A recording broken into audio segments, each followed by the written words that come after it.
কোনটা কি, এটা কিসের? এটা ওই যে কি বলে ওর নাম, সুন্দরবনের সুন্দরী গাছের এটা বনসাই। আর এটা সবেদার বনসাই, এটা অসত্য বনসাই এর বনসাই। ওটা ওটা দেবদারু, এটাও দেবদারু। এটা বুঝতে পারছি, এটা সুন্দরী গাছ, এটা অসত্যর বনসাই, বটের বনসাই। কি বিশাল সব চন্দ্রমল্লিকা, আর তার কত যে ভ্যারাইটি।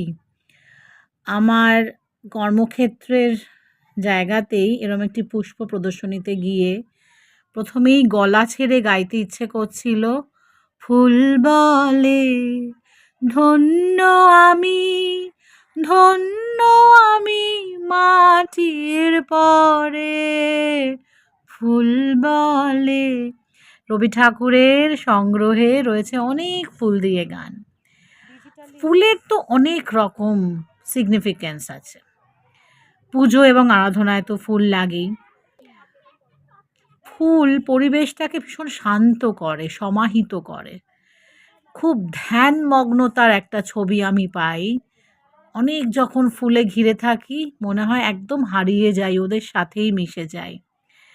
ফুল ঐতিহ্যও বটে, প্রাকৃতিক সৌন্দর্যের কথা তো ছেড়েই দিলাম। আর বেলুড় মঠে যে আমরা ফুলের বিশাল বাগান দেখতে পাই, নিশ্চয়ই সবাই দেখেছেন। আসলে জানেন, ব্রহ্মানন্দ মহারাজ, যিনি স্বামীজির খুব কাছের একজন গুরু ভাই, ব্রহ্মানন্দজির নেতৃত্বে এরকম ফুলের বাগান তৈরি হয়েছিল বেলুড় মঠে। আমার ফুলের বাগান দেখলে বেলুড় মঠের কথা মনে পড়ে শান্তিনিকেতনের কথা। আর এই যে পাড়ায় পাড়ায় পুষ্প প্রদর্শনী এত সুন্দর সাজানো, সত্যি সত্যি আধ্যাত্মিকতা তৈরি হয়ে যায়। এমনকি পাতাবাহারেরও যে সাজ, আমরা জানি অনেক গাছেরই মেডিসিনাল কোয়ালিটি আছে, তারা ওষুধের কাজ করে। আর বনসাইয়ের কথা তো আমি প্রথমেই দেখালাম, বনসাই মানে বনসাই আমার কাছে খুব অবাক করা একটা ব্যাপার। আর দেখুন কত ছোট ছোট টবে কত রকম সবজি হলো এবং হওয়ানো যায়।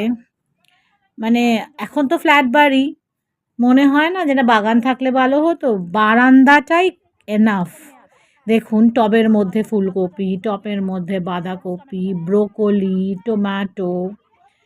আর এখন তো কত রকমের ফুলকপি পাওয়া যায়, পার্পল রঙের ফুলকপি, হলুদ রঙের ফুলকপি, বাঁধাকপি, মূলো। সেসব দেখতে দেখতে ভাবছিলাম সত্যি কোনো কিছুই এখন আর খুব না হলে নয়, এরকম ব্যাপারটা আর নেই। আসলে বিজ্ঞান এবং প্রযুক্তি এখন সবই সম্ভব করে তুলছে।